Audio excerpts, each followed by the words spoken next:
I'm Alex Villarreal with the VOA Special English Technology Report. Builders in developing countries are often not required to build strong buildings. So, when a disaster strikes, the damage is often widespread. Yet Japan is one of the most developed countries in the world.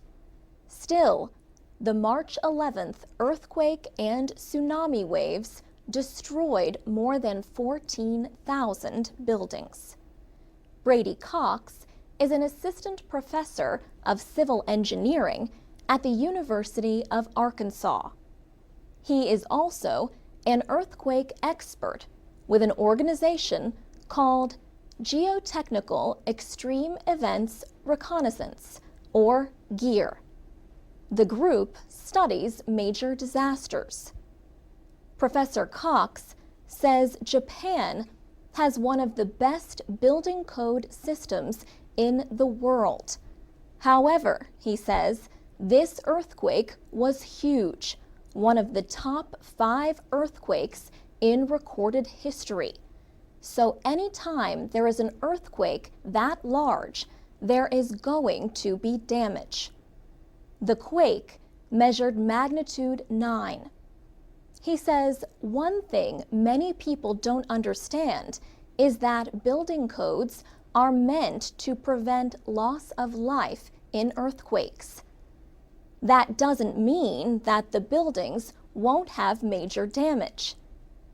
Mr. Cox says Japan has invested a lot in seismic research and design since a magnitude 7.5 earthquake in Niigata in 1964.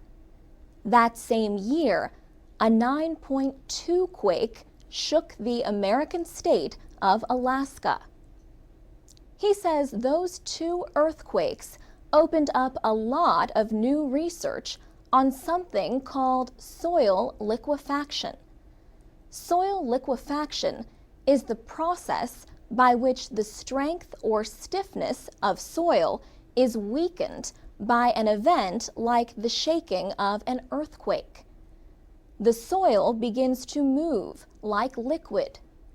Professor Cox says the first step to designing an earthquake-resistant building is to study the soil.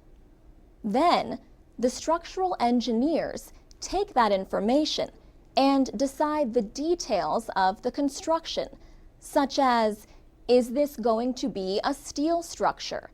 Is it going to be reinforced concrete? How will the framing of the building be designed? A team from Geotechnical Extreme Events Reconnaissance is going to Japan to examine the destruction. Mr. Cox says they will also be working on rebuilding efforts. They want to make sure that schools, hospitals, police and fire stations, and government buildings are rebuilt well.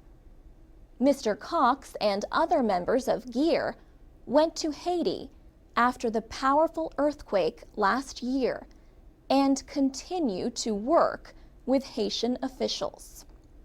For VOA Special English, I'm Alex Villarreal.